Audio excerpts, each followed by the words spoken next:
Hello everyone, welcome to the today's session of the editorial. So let's begin with our class. Let me give you an overview of the today's class.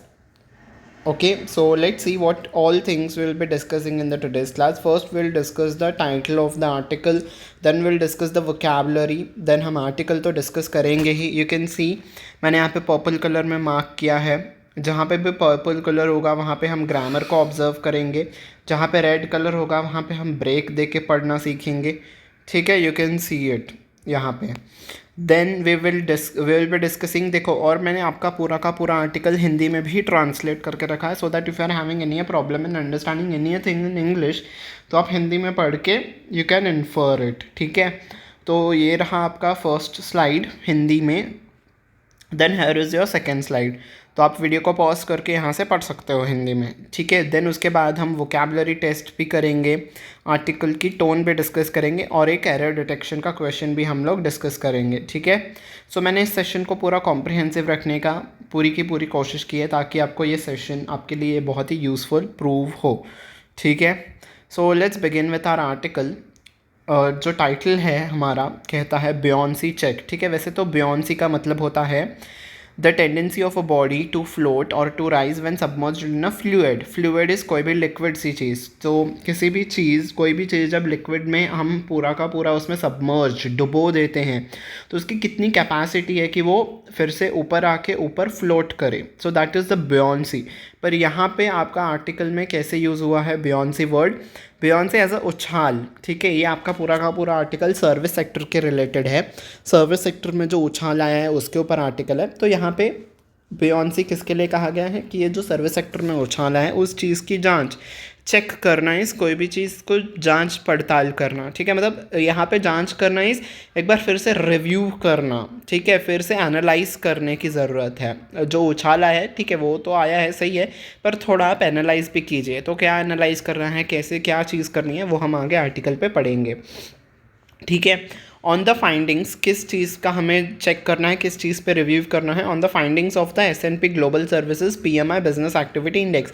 तो ये एक index का नाम है. ठीक है, एक रिपोर्ट का नाम है, ऐसे समझ लो. ठीक है, S&P global services PMI business activity index. ठीक है, services sectors resilience may be tested as global demand cools. ठीक है, तो ग्लोबल डिमांड है जो वैश्विक तौर पे जो डिमांड है वो कम हो रही है. कूल्स मतलब ठंडी पड़ रही है, कम हो रही है डिमांड. तो ऐसे टाइम पे सर्विस सेक्टर का जो रेजिलियंस है, रेजिलियंस इज जब आप पे कोई चीज़, कोई आप पे अटैक करता है तो आप कितने ताकत के साथ बाउंस बैक करते हो, आपके बाउंस बैक करने की क्षमता को हम रेजिलियंस कहते हैं. तो कितना सर्विस सेक्टर हमारा रेजिलियंस है वो हम टेस्ट करेंगे. इससे हमें टेस्ट करेंगे मतलब हमें पता चल जाएगा. ठीक है, अब जबकि अब इस समय पे जैसे हम देख रहे हैं कई सारे बड़े बड़े इकोनॉमीज़ में रेसेशन आने की चांसेस हैं. ठीक है, यूएस में बैंक्स फेल हो रहे हैं, बैंक करप्ट हो रहे हैं, बहुत सारी चीज़ें हो रही हैं.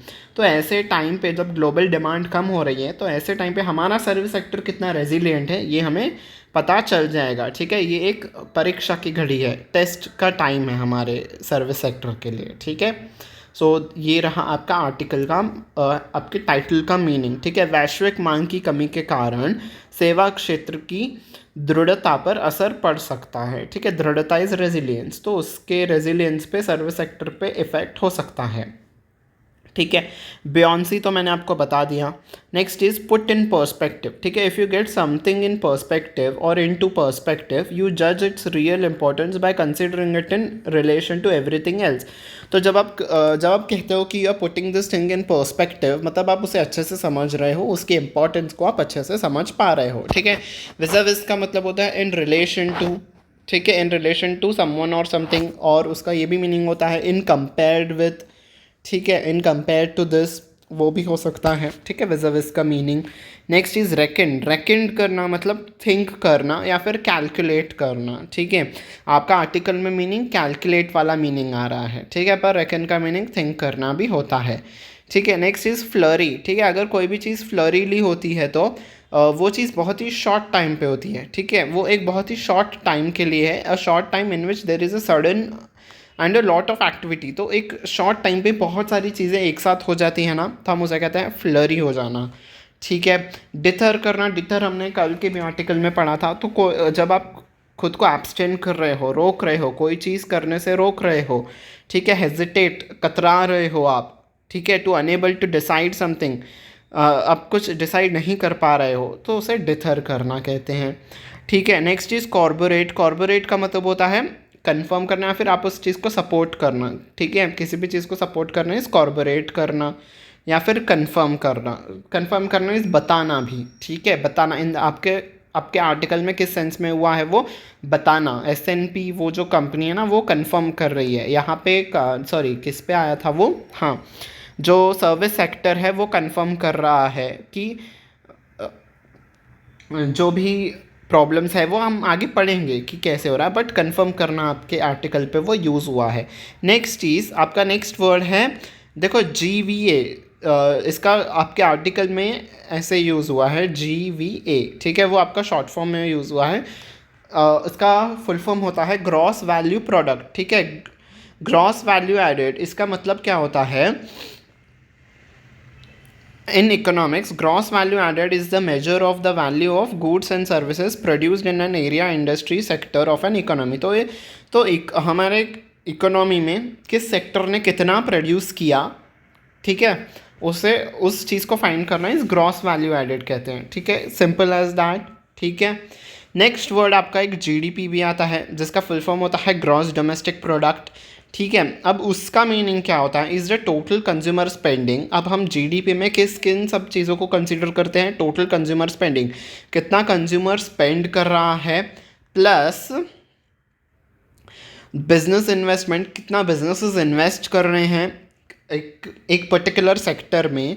ठीक है, अगर हम सर्विस सेक्टर की बात कर रहे हैं या फिर हमारे पूरे इंडियन इकोनॉमी की ही बात करें तो GDP आपका इकोनॉमी वाइज कैलकुलेट होता है। ठीक है, इंडियन इकोनॉमी की GDP ये रहेगी, इंडिया की GDP 7% रहेगी, 6% रहेगी, हम ऐसे सब कहते हैं ना।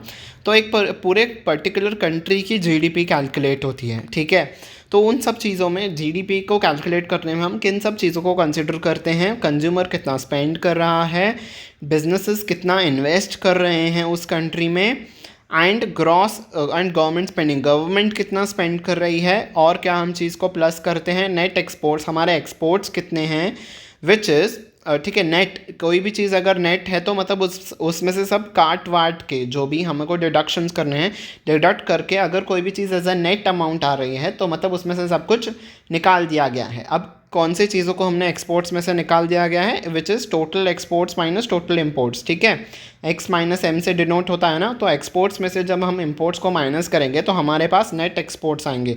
तो इस चीज़ को भी GDP को कैलकुलेट करने में फाइंड किया जाता है। ठीक है, तो GDP कैसे कैलकुलेट होती है, consumer spending C plus business investment, ठीक है, plus government spending plus net exports. ठीक है, आपके net exports is X minus M। ठीक है, तो जब आप इस चीज़ को करोगे कैलकुलेट तो आपको हमारे इंडिया की GDP मिल जाएगी। ठीक है, ये GDP और GVA का आपको कॉन्सेप्ट क्लियरली पता चल गया। GVA इज़ हमने सिर्फ कितना किस सेक्टर ने कितना प्रोड्यूस किया है, GDP इज़ ये सारी चीज़ें। ठीक है, अब मैं फिर से आपको एक्सप्लेन नहीं करूँगा जब ये आर्टिकल पे आएगा, बिकॉज यहाँ पे ऑलरेडी आपको ये चीज़ एक्सप्लेन की गई चुकी है। ठीक है, ओके, अब हम आ जाते हैं आर्टिकल पे। India's services sector seems to have had a great start to the financial year. तो इंडिया का जो सर्विस सेक्टर है, ऐसे लग रहा है सर्विस सेक्टर में बहुत सारी अच्छी चीज़ें हो रही हैं, इसीलिए एक अच्छा स्टार्ट भी मिल गया है सर्विस सेक्टर को। इफ़ वन वर, ठीक है, देखो यहाँ पे मैंने पर्पल में क्यों किया है मार्क, पहले मैं आपको सारा ग्रामर ही बता देता हूँ। इफ़, देखो अगर कोई भी चीज़ हमें इमेजिनेशन के तौर पे अगर हम जब बोलते हैं ना तो हम कहते हैं इफ़, अगर ऐसा होता तो। ठीक है, तो जब इंग्लिश में हम ऐसे चीज़ को बोलते हैं तो इफ़ के बाद ना आपका सेकेंड फॉर्म आना चाहिए वर्ब का। ठीक है, तो बी का देखो सेकेंड फॉर्म होता है वॉज होता है और एक होता है वर। ठीक है, और इंग्लिश में ऐसा रूल है कि जब भी आप इमेजिनेशन करके कोई चीज़ को कहोगे तो आपको कंपल्सरीली वहाँ पे वर लिखना है, ठीक है। आप वहाँ पे वॉज का यूज़ नहीं करोगे। आपने ऐसे सेंटेंस भी सुना होगा कि if I were a king, मैं ऐसे सब कर देता था, ठीक है। तो जब भी आप फ्यूचर के चीज़ पे आप कुछ इमेजिन करके बोलोगे तो वहाँ पे आपका इफ़ के साथ हमेशा वर ही आएगा, ठीक है। ये आपका ग्रामर मैंने ऑब्ज़र्व करवा दी। Next word is over 50। अब ओवर 50 का मतलब क्या होता है? 50 के ऊपर, ठीक है। जब भी ये नंबर के पहले आपका ओवर आ जाता है तो उसका मतलब होता है उससे ऊपर, ठीक है। ये आपको ग्रामर मैंने ऑब्ज़र्व करा दी, ठीक है। आप तो कहोगे कि नहीं ओवर 50 क्या होता है? अबाव 50 होता है, ठीक है। ओवर भी होता है, ठीक है। इतनी बात आपको समझ में आ गई। और यहाँ पे आपको ब्रेक दे के पढ़ना है, कैसे वो मैं आपको बताऊँगा वहाँ पे, ठीक है, जब हम वहाँ पे आएंगे, ठीक है। तो इंडिया के सर्विस सेक्टर को अच्छा बूस्ट मिल गया और ऐसा कहा जा रहा है कि if one were to go, अगर कोई एक प्योरली टू गो प्योरली मतलब अगर उससे उससे सहमति के साथ चलता है, किस चीज़? टू गो प्योरली मतलब उससे सहमत होना। तो अगर कोई कोई भी व्यक्ति ऐसा सहमति करना चाहता है, किस चीज़ से सहमति करना चाहता है? फाइंडिंग इज़ जो इसने S&P global services PMI business activity index, जो इस इंडेक्स ने फाइंड किया है अपने रिपोर्ट में, ठीक है।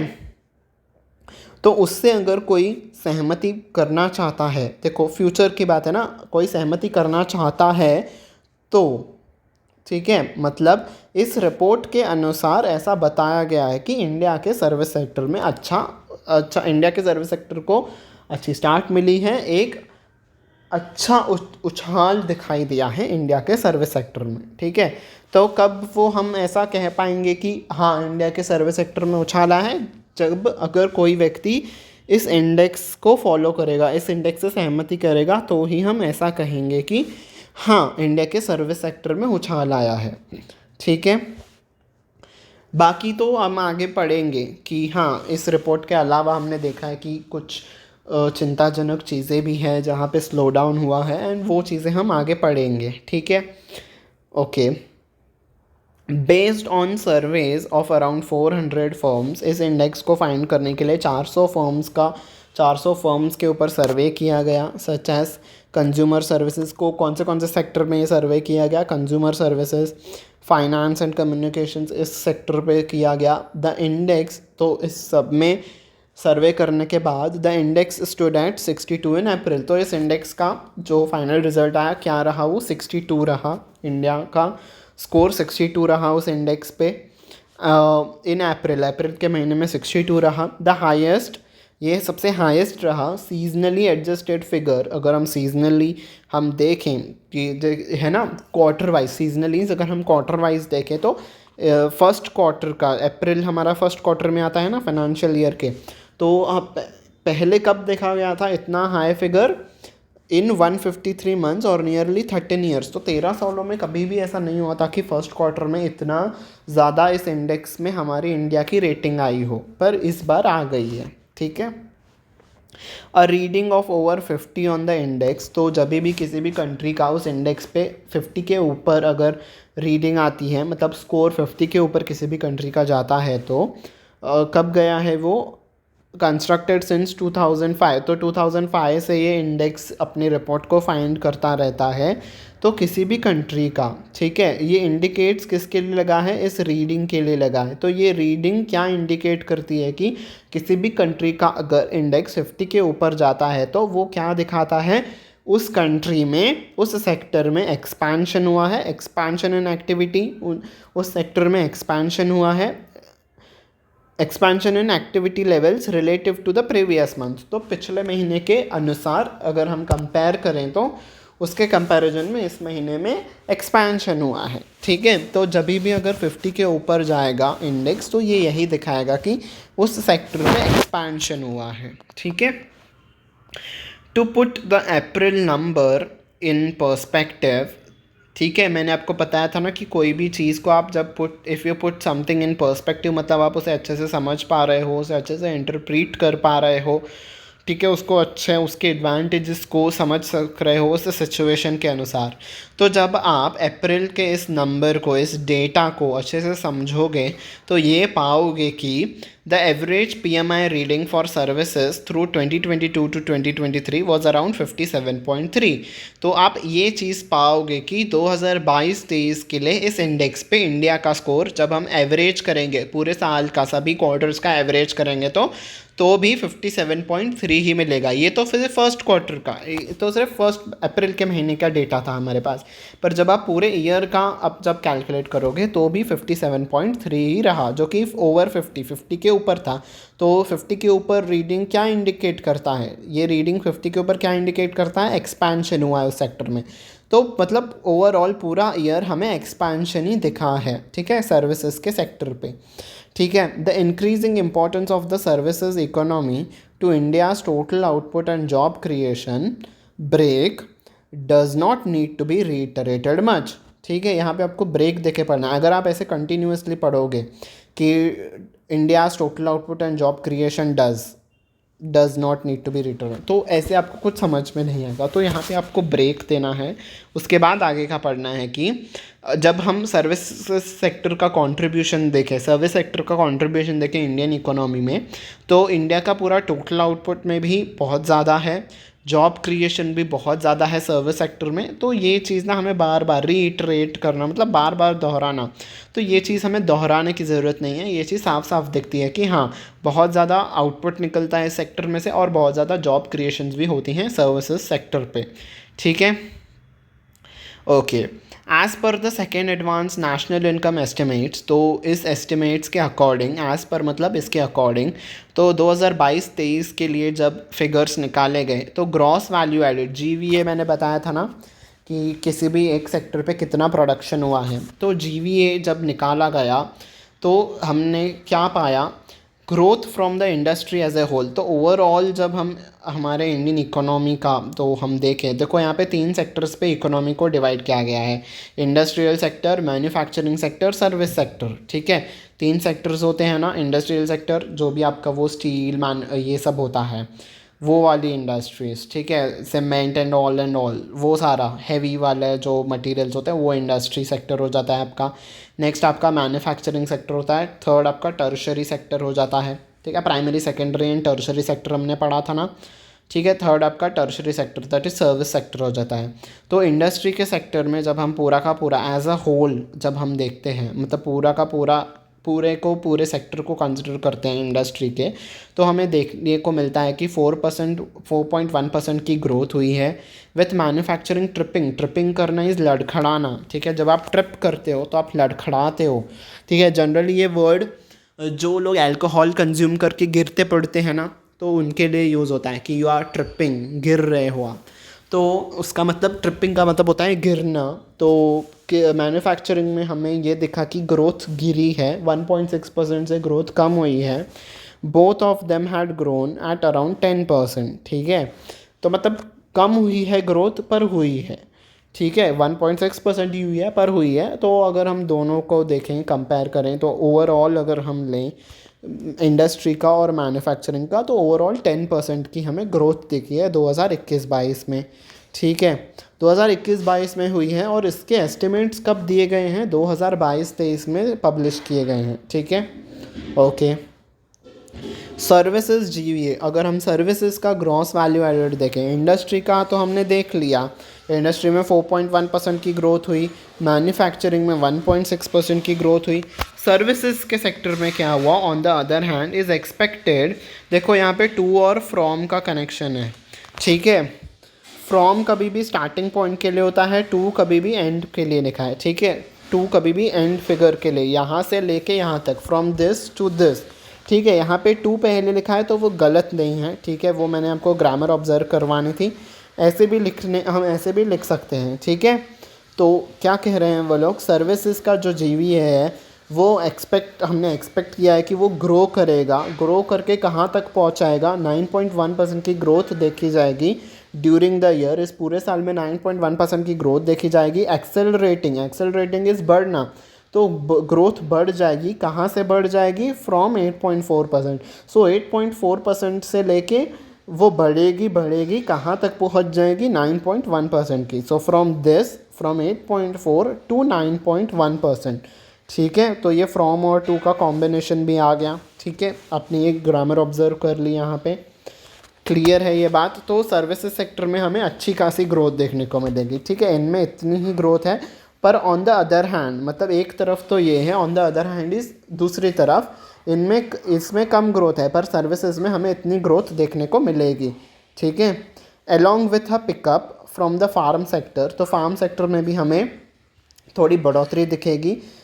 Services expected to lift GVA growth, तो सर्विस सेक्टर ही पूरे के पूरे जीवीए जो ओवरऑल हम तीनों सेक्टर्स का जब हम ग्रोथ निकालेंगे, एवरेज निकालेंगे, तो हमें मिलेगा कि 6.7% आ जाएगा जीवीए। ठीक है, 2022-2023 के लिए तीनों सेक्टर्स का जीवीए 6.7 आएगा। तो उसमें सबसे ज़्यादा कंट्रीब्यूट कौन सा सेक्टर करेगा, services sector. Services sector is expected to lift मतलब वो ऊपर ले जाएगा उन नंबर्स को। ठीक है, तो जीवीए नंबर्स को ऊपर ले जाएगा, मतलब बहुत ज़्यादा कंट्रीब्यूट करेगा जीवीए में। और 6.7% जीवीए रहेगा हमारे इंडिया का। तीनों सेक्टर्स का एवरेज करेंगे तो इंडिया का जीवीए 6.7% की ग्रोथ हमें देखने को मिलेगी। ठीक है, विथ जीडीपी राइजिंग 7%, और जीडीपी में भी राइज दिखेगा 7%, हमें दिखे 7% तक रहेगा हमारा जीडीपी। ठीक है, ग्रोथ हमारा जीडीपी में 7% तक दिखेगा।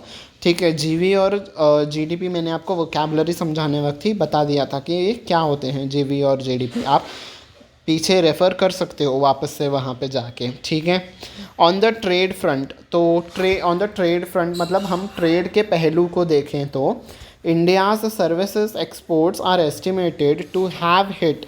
देखो, हैव के बाद ना आपका वर्ब का थर्ड फॉर्म आता है। ठीक है, और हिट के तीनों फॉर्म सेम होते हैं, हिट हिट हिट। ठीक है, first form, second form, third form same ही होता है। तो वो आपको यहाँ पे ग्रामर ऑब्जर्व करवानी थी कि हैव के बाद वर्ब का थर्ड फॉर्म होता है और यहाँ पे थर्ड फॉर्म ही लगा हुआ है। ठीक है, तो ऐसा एक्सपेक्ट किया जा रहा है। ठीक है, India services exports are estimated, ऐसा एस्टिमेट इज़ एक्सपेक्ट। ठीक है, तो एक्सपेक्ट किया जा रहा है कि रिकॉर्ड हिट करेगा, मतलब रिकॉर्ड एक्सपोर्ट्स हम करेंगे सर्विसेज के सेक्टर पे। कितना एक्सपोर्ट करेगा, $325 बिलियन इन 2022 टू 2023। तो इतना एक्सपेक्टेड है, इतना एस्टिमेट किया गया है। ये रिफ्लेक्ट करेगा, ये एक्सपोर्ट्स रिफ्लेक्ट करेंगे कि a growth of almost 28% over previous year. तो ये ग्रोथ दिखाएगा, ये हम इससे क्या दिखेगा कि हमारा 28% की ग्रोथ हुई है पिछले साल के कंपैरिजन में। ठीक है, द स्ट्रॉन्ग अपटिक इस किसी भी चीज़ में बढ़ोतरी होना इस अपटिक। तो the strong uptick in intangible trade, तो ये सर्विसेज सेक्टर क्या है, इनटैंजिबल है ना।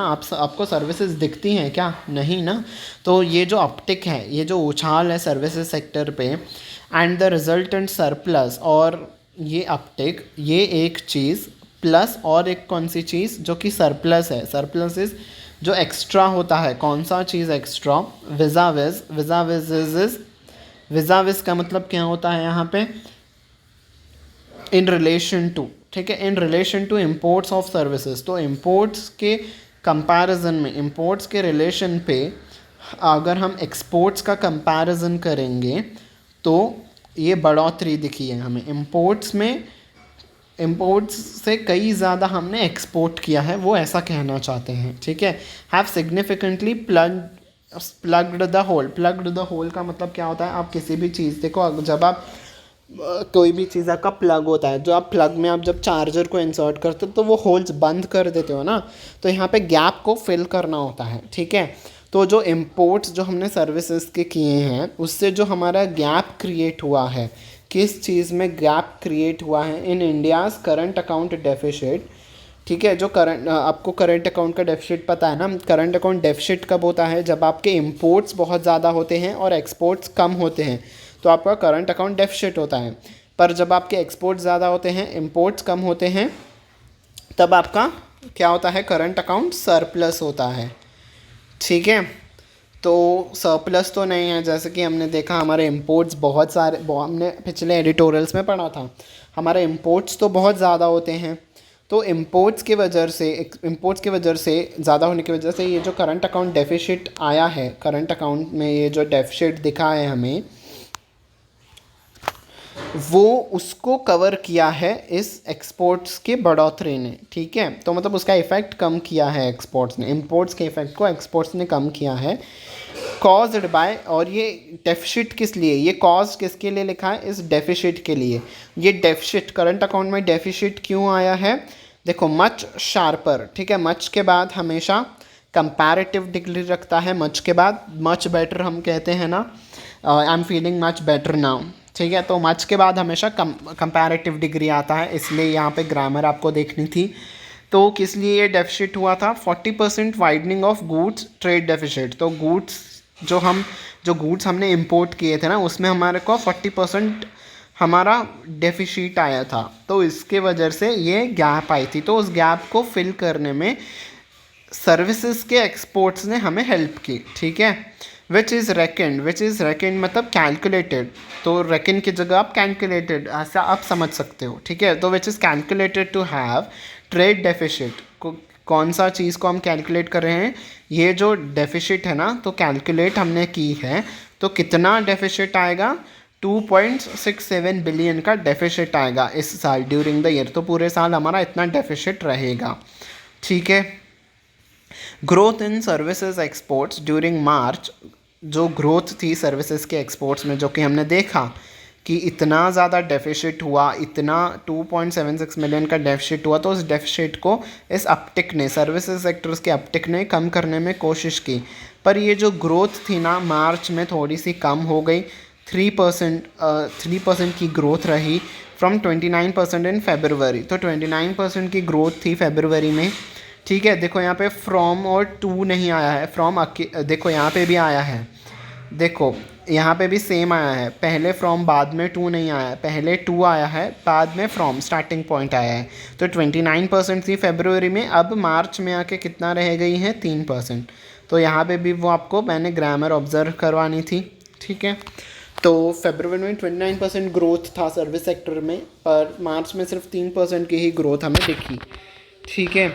तो इसीलिए देखो बेयोंसी चेक, इसीलिए हमें टाइटल में मैंने कहा था ना कि मैं आपको आगे बताऊंगा, तो इसीलिए ऑथर कह रहे हैं कि आप रिव्यू करो, ठीक है। बढ़ोतरी तो हुई है, पर देखो हमने मार्च में फिर हमें कमी भी दिखाई है, तो इसलिए आप थोड़ा चेक कर लो, फिर से रिव्यू करो कि सारी चीज़ें सही से चल रही हैं या नहीं, ठीक है। However as per the April PMI print, तो अप्रैल का जो ये PMI इंडेक्स था, S&P का PMI इंडेक्स, उसके हिसाब से along with a surge in fresh demand, उसके हिसाब से तो हमें सर्ज ही दिखा था, एक्सर्ज मतलब बढ़ोतरी, ठीक है, बढ़ोतरी ही दिखी थी सर्विसेज के एक्सपोर्ट्स में, in fresh demand and output for domestic services. तो डोमेस्टिक सर्विसेज के डिमांड में और उसके आउटपुट में, तो डिमांड भी ज़्यादा थी सर्विसेज सेक्टर की, और सर्विसेज का आउटपुट भी, मतलब जितना डिमांड था उतना ही आउटपुट भी, उतना प्रोडक्शन भी हुई उन सर्विसेज की, तो बढ़ोतरी ही दिखी हमें, ठीक है। आउटबाउंड डील्स जो एक्सपोर्ट, हमारे से जो चीज़ बाहर जाती है वो आउटबाउंड होती है,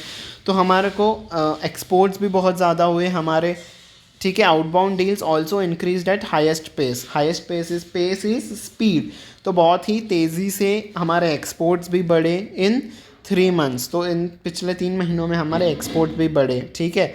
हमें मार्च में तो गिरावट दिखी, पर PMI के अप्रैल के डेटा के हिसाब से तो हमें ग्रोथ ही दिखी है, ठीक है।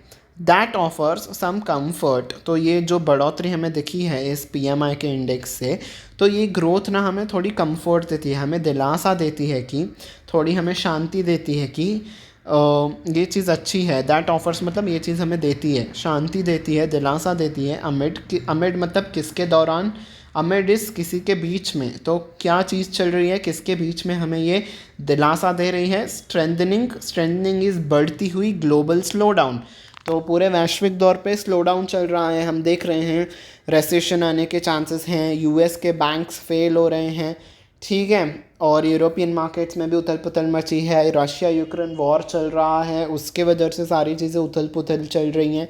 तो इन सब में तो ये स्ट्रेंथनिंग कर रहा है ना ग्लोबल स्लो डाउन को, ये सारी चीज़ें और स्ट्रेंथन कर रही हैं। तो इन सब के बीच में, इन सब के अमिड में ये जो बढ़ोतरी हमें दिख रही है, ये थोड़ी दिलासा, कंफर्ट देने वाली बात है, ठीक है। कहाँ पे स्लो डाउन हमें दिख रहा है? In major markets for India's IT dominated service exports. तो जहाँ पे इंडिया अपने सर्विसेज को एक्सपोर्ट्स करता है, स्पेशली IT सेक्टर पे, वहाँ पे हमें स्लो डाउन दिख रहा है, पर फिर भी हमें बढ़ोतरी दिखी है। तो ये एक चीज़ की दिलासादायक बात है कि हाँ, वहाँ पे इतना सब स्लो डाउन चल रहा है, पर फिर भी हमारा सर्विस सेक्टर अच्छा परफॉर्म कर रहा है। ठीक है, तो this is the last paragraph now. Yet, ठीक है, पर दिलासादायक बात तो है, पर देखो अब यहाँ से येट से ना कॉन्ट्रास्ट दिखा रहे हैं। दिलासादायक बात तो है, पर द फ्लरीज जो बहुत सारी चीज़ें बहुत शॉर्ट टाइम पे हो रही हैं, ठीक है, रशिया यूक्रेन वॉर हो गया, उसके बाद US के बैंक्स का फेलियर हो जाना, तो ये सारी की सारी बहुत सारी और भी सारे जो चीज़ें चल रही हैं ऑफ क्राइसिस, ठीक है, बहुत सारी चीज़ें। देखो क्राइसिस जब SES होता है ना क्राइसिस के साथ, ये आपका प्लूरल फॉर्म होता है, और जब CRISIS क्राइसिस होता है ना, ये आपका सिंगुलर होता है, ठीक है। पर यहाँ पे देखो आपका प्लूरल फॉर्म दिया है। क्यों प्लूरल आया है? बहुत सारी चीज़ें हो रही हैं, बहुत सारे क्राइसिस आए हैं, है ना, रशिया यूक्रेन वार आना, पैंडमिक आ जाना, देन US के बैंक्स का फेलियर होना, तो एक से अधिक है ना, इसीलिए यहाँ पे क्राइसिस प्लूरल फॉर्म आया है। अगर एक किसी क्राइसिस की बात होती तो SIS आता था, ठीक है, CRISIS, पर यहाँ पे कई सारे क्राइसिस की बात आई है तो वो CRISES, इसीलिए यहाँ पे उसका प्लूरल फॉर्म आया है। तो कई सारी ये जो क्राइसिस आए कहाँ पे?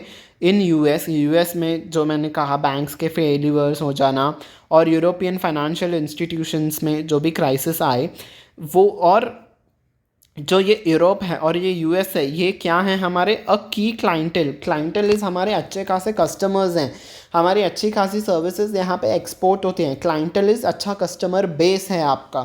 तो US और यूरोपियन फाइनेंशियल इंस्टीट्यूशंस हमारे से सर्विसेज लेते हैं, तो ये अच्छे खासे हमारे लिए एक्सपर्ट्स, हमारे लिए ये हमारे अच्छे कस्टमर्स हैं। For India's tech majors, India के टेक सेक्टर के लिए उनके अच्छे कस्टमर्स हैं।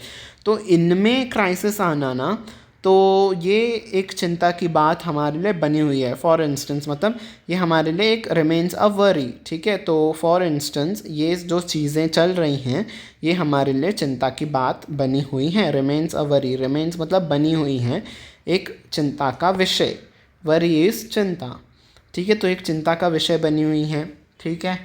देखो कॉन्ट्रास्ट कैसे दिखाया, पिछले में तो दिखाया कि हाँ ग्रोथ हो रही है, पर येट से फिर देखो यहाँ पे कॉन्ट्रास्ट आ गया कि हाँ इनमें देखो अब जब इनमें प्रॉब्लम्स आएंगी तो ये हमसे सर्विसेज नहीं लेंगे, हमारे से ये लोग सर्विसेज नहीं लेंगे, तो हमारा फिर वो एक्सपोर्ट्स कम हो जाएगा, एक्सपोर्ट कम हो जाएगा तो फिर हमारा करंट अकाउंट डेफिसिट बढ़ जाएगा, ठीक है। तो हमारी भी इकोनॉमी फिर लैग करना स्टार्ट कर देगी, तो इसीलिए हमारे लिए चिंता की बात बनी हुई है, ठीक है। That services exports growth could moderate, तो ऐसा कह रहे हैं कि ये बात, दैट मतलब ये बात कि सर्विसेज एक्सपोर्ट्स आगे मॉडरेट हो सकती हैं, मॉडरेट मतलब कम हो सकती हैं, गोइंग फॉरवर्ड आगे चल के कम हो सकती हैं, इज़ कॉर्बोरेटेड मतलब supported.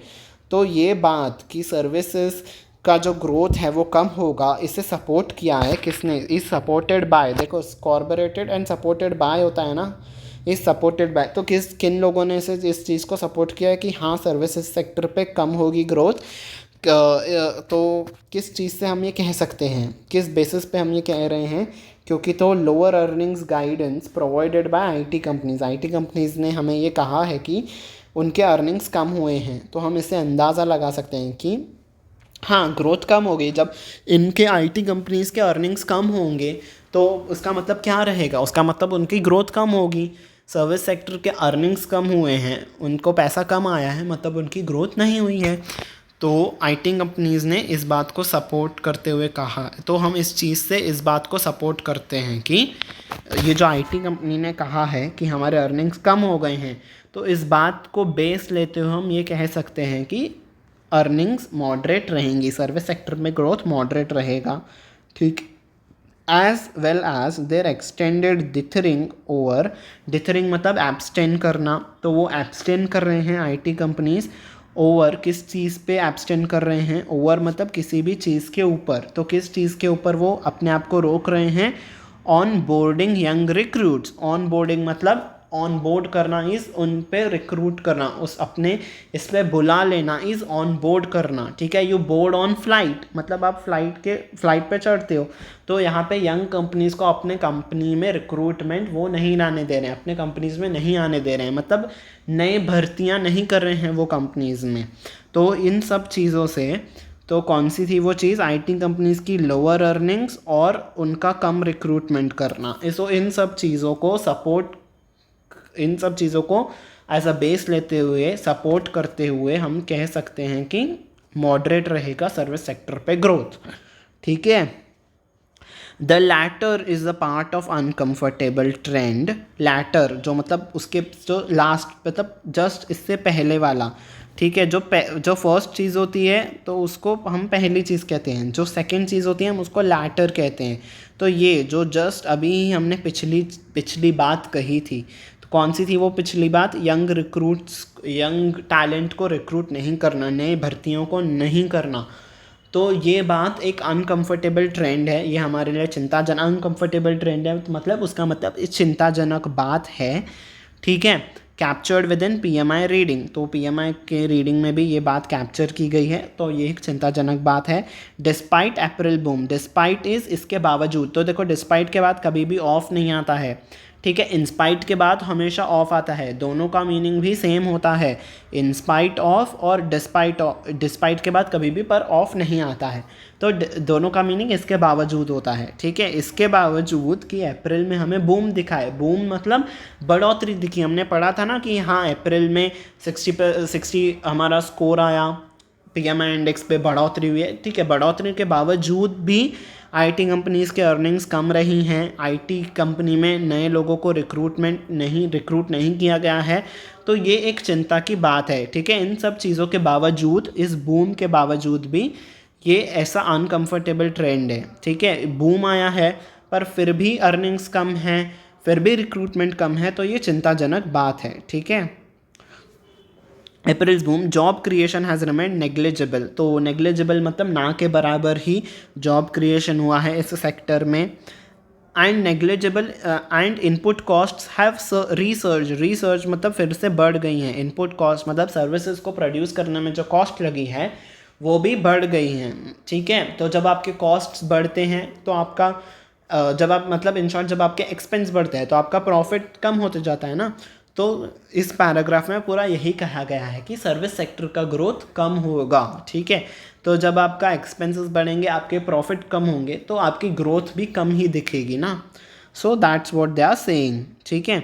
Neither augurs well, neither मतलब दोनों में से कोई भी चीज़ नहीं। कौन सी चीज़, ये जो जॉब क्रिएशन की कमी और इनपुट कॉस्ट्स का बढ़ना, ये दोनों चीज़ ना ऑगर वेल करने का मतलब होता है कि फ्यूचर में अच्छी संकेत, पर नाइदर दोनों में से कोई भी हमें अच्छे संकेत नहीं दे रहे हैं। नाइदर मतलब नहीं, तो अच्छा संकेत हमें नहीं दे रही हैं ये दोनों चीज़ें, ठीक है। किस चीज़ के लिए अच्छा संकेत नहीं दे रही हैं, for sustaining domestic demand, sustain करना है सर्वाइव करना, तो डोमेस्टिक डिमांड ऐसा नहीं लग रहा है कि ये जो डिमांड थी, ये जो ग्रोथ थी, ये बनी रहेगी, ये सर्वाइव करेगी, ये सस्टेन करेगी, ठीक है। तो डोमेस्टिक डिमांड के लिए ये अच्छा संकेत नहीं है, ठीक है। ऐसा नहीं लग रहा है कि डोमेस्टिक डिमांड सर्वाइव कर पाएगी, ठीक है। ये ग्रोथ ऐसी ही सर्वाइव कर पाएगी, ये दोनों चीज़ों से, जॉब क्रिएशन में कमी और इनपुट कॉस्ट में बढ़ोतरी, तो इससे हमें नहीं लग रहा है कि डिमांड ऐसी ही बढ़ती ही रहेगी और ग्रोथ करेगा, सर्विस सेक्टर ग्रो करेगा, ऐसा नहीं लग रहा है, ठीक है। Which has already taken a hit from inflation, ये विच किसके लिए लगा है, इस डोमेस्टिक डिमांड के लिए लगा है।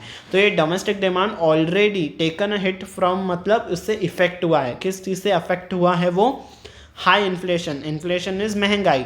तो ऑलरेडी हमारी जो डोमेस्टिक डिमांड, घरेलू जो हम डिमांड है, मतलब जो कंट्री पे जो प्रोडक्ट्स के लिए डिमांड होती है, ठीक है, बाहर का एक्सपोर्ट्स वगैरह वो चीज़ तो अलग ही है, पर हम अपने कंट्री के लिए भी तो नीड्स होती हैं ना। तो हमारे कंट्री में जो डोमेस्टिक डिमांड है वो ऑलरेडी इन्फ्लेशन के वजह से हिट है, मतलब ऑलरेडी कंज्यूमर्स कम स्पेंड कर रहे हैं, बचा के वो लोग स्पेंड कर रहे हैं, तो ऑलरेडी ये सारी चीज़ें हो रही हैं, तो इससे ऑलरेडी अफेक्टेड है हमारी डोमेस्टिक डिमांड। तो उसमें भी और ये ऐसी सब चीज़ें होना, कम जॉब क्रिएशन और इनपुट कॉस्ट में बढ़ोतरी, तो ये सारी चीज़ें अच्छे संकेत नहीं दे रही हैं। तो इसीलिए ऑथर ने स्टार्टिंग में आर्टिकल पे लिखा था कि बियॉन्सी चेक, हमें फिर से रिव्यू करना है इस पूरे के पूरे ग्रोथ के एंगल को। ठीक है, ग्रोथ तो हुई है पर फिर भी ये सारी चीज़ें चिंताजनक हैं। ठीक है, सो इन सारे वर्ड्स का मीनिंग आपको कमेंट सेक्शन में लिखना होगा।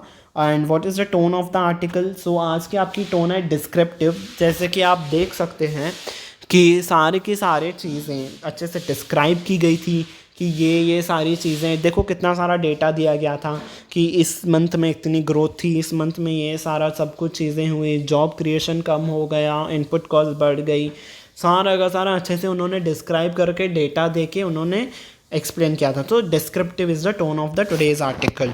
अब आपको बताना है कि इस पूरे के इस पे ABCD में कहाँ पे है एरर आपका। ठीक है, India services sector seems to have had a great start to the financial year if one, देखो यहाँ पे इज़ नहीं आएगा, मैंने आपको बताया था ना, अगर आप इमेजिन कर रहे हो तो यहाँ पे आपका क्या आएगा, वर। ये आपका इंग्लिश में रूल है कि जब भी आप इमेजिनेशन करोगे तो आपका हमेशा इफ़ के साथ वर ही आएगा। ठीक है, इज़ नहीं आएगा। If one were to go purely by the findings of the S&P global services PMI business index.